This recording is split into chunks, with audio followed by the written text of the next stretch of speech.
हुए कल की बात आज स्मरण आई। एक अद्भुत प्रसंग जो अमूल्य सीख दे जाता है। अब ये प्रसंग है यक्ष और युधिष्ठिर के मध्य।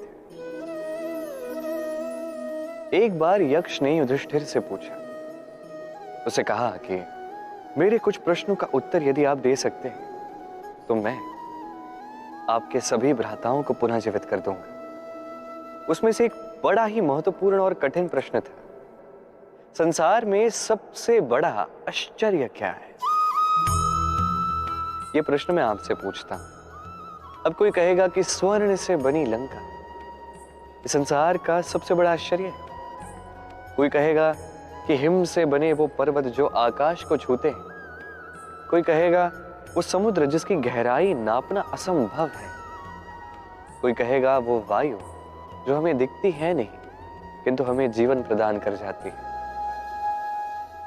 संसार का सबसे बड़ा आश्चर्य क्या है? इस प्रश्न का उत्तर युधिष्ठिर ने दिया और श्रेष्ठ उत्तर दिया, उचित उत्तर दिया। उसने कहा कि संसार में प्रतिदिन कोई व्यक्ति जन्म लेता है तो कोई व्यक्ति मृत्यु को प्राप्त हो जाता है। अब ये बात सभी जानते हैं, सभी को ज्ञात है कि मैंने जन्म लिया है और किसी दिन मैं भी मृत्यु को प्राप्त कर ही लूंगा।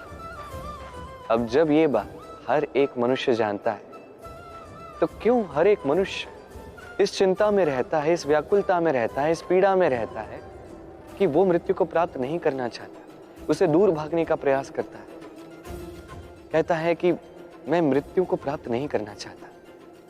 क्यों? जबकि किसी न किसी दिन तो ये होना ही है। ये ब्रह्म सत्य है। ये व्याकुलता, ये भय, ये पीड़ा, ये चिंता उसके मन को जीने ही नहीं देती, इस जीवन का अनुभव करने ही नहीं देती। तो इस चिंता का, इस व्याकुलता का, इस भय का क्या लाभ? कोई लाभ नहीं है। इसलिए जब तक आप जीवन जी रहे हैं उसका प्रति क्षण श्रेष्ठ हो, आनंदमयी हो, प्रेम से परिपूर्ण हो, इसका प्रयास कीजिए। प्रयास कीजिए कि हर कार्य जो आप करें उससे दूसरों का लाभ हो सके। यही प्रयास आपके जीवन को प्रसन्नता और प्रेम से भर देगा। ये मन संतोष के साथ कहेगा, राधे।